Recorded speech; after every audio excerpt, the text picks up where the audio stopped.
and brothers and sisters. I would like to bring fraternal greetings from my union, the National Union of Somali Journalists, and the leadership and the structures of the Federation of African Journalists, which represents 80,000 journalists in 44 African countries. What Jim has moved is a really veteran issue. When you hear Somalia, you always hear violence, blood, piracy, civil war, conflict. All these is something that you see from the screen and the media. But I want to give you another side, which is that Somalia has earned a bad name to be the most single deadliest country for journalists in Africa. 15 journalists were killed only this year. Only in September, 7 journalists were murdered in the capital city. Okay. So far in Africa, 17 journalists were killed, one in Nigeria and one in Tanzania. The other 15 were killed in Somalia. That's the sad history. And in 4 years in a row, Somalia has been the deadliest country for journalists in Africa. When you see what is happening in the country, the media, the private media is much more. Journalists have been forced to resign from the profession. The journalists have been driven out from the country because they fear for their life. We have the largest number of exiled journalists in Africa, or in Nairobi and other places. But with all these challenges that we face, with all the crises and the attentions to our country, we also have another issue, which is a major issue, which is labor rights violations. We are not only being killed by warlords, the Islamists, the gangs, the criminal groups, drug dealers, all sorts of forces who just want to silence uncomfortable truth. But we also have, like these unscrupulous employers, like the Albany Associates, which is running this radio station, which was established and founded by the United Nations in order to give an independent voice for Somalis. But contrary to that, it's not giving an independent voice to Somalis. It is putting pressure on journalists on what to report. They have to tell something good about the local authorities. They cannot tell dissenting histories or different views about the military operations in the country. As you may have seen in the media, there are a lot of interested forces from Ethiopia, Kenya, Uganda, the African Union, all operating in Somalia, as well as all Western secret intelligence forces who are just hunting down terrorist groups in the country. But Albany has been contracted by the United Nations to set up this radio station in Nairobi to broadcast to Somalia. It has recruited Somali journalists to work for them as editors and producers as well as presenters in Nairobi. And as well as 17 journalists were recruited as correspondents in the different regions of Somalia. But those journalists that are working in Nairobi, they are working without work permits because Somali nationalists are treated as foreigners in Kenya. Their salaries are deducted without the consent of the journalists and without complete disregard of the labor laws of Kenya. They are not given work permits. Why? What is the reason? Because it is a part of engaging them in illegal employment. Because they cannot go to court of law in Kenya, they cannot claim their rights. That is the major issue.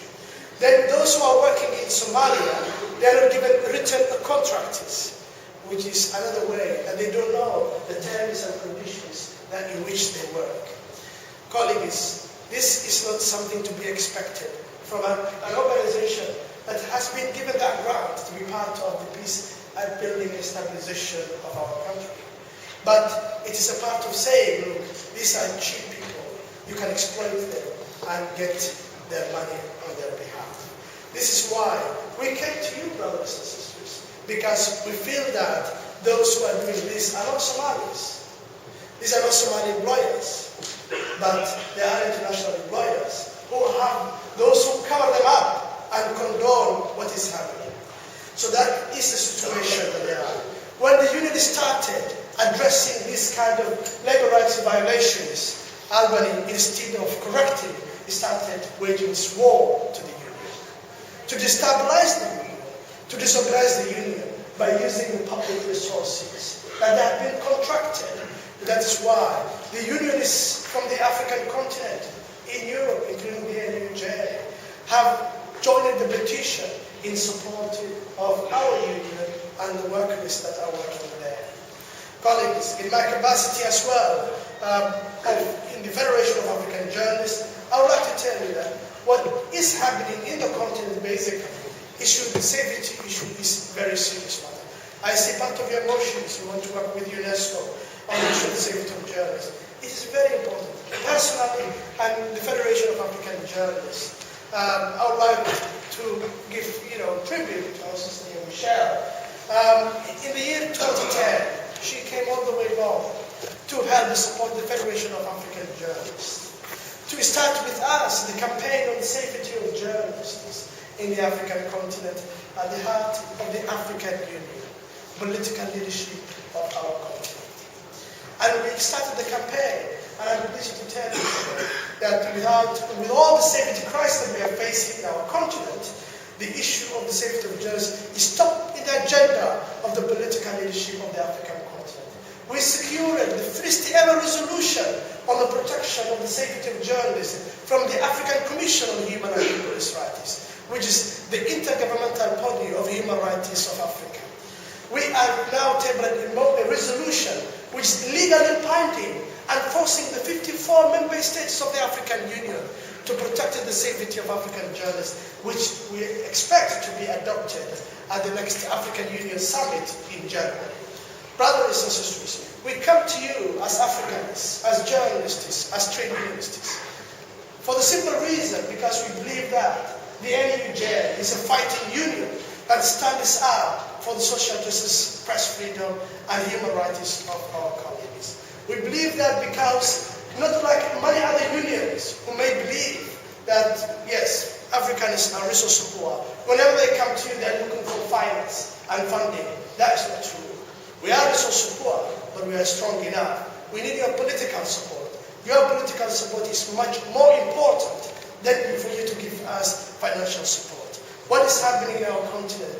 And like the colleague from Burma said, look, the UK government has roles in different countries of our continent. It's playing a great role. I can tell you now, the UK is the highest, the Western, has the highest number of diplomatic missions in my country, Somalia, more than any other Western country. That shows the keen interest that is happening, and it's like in many places in the African continent.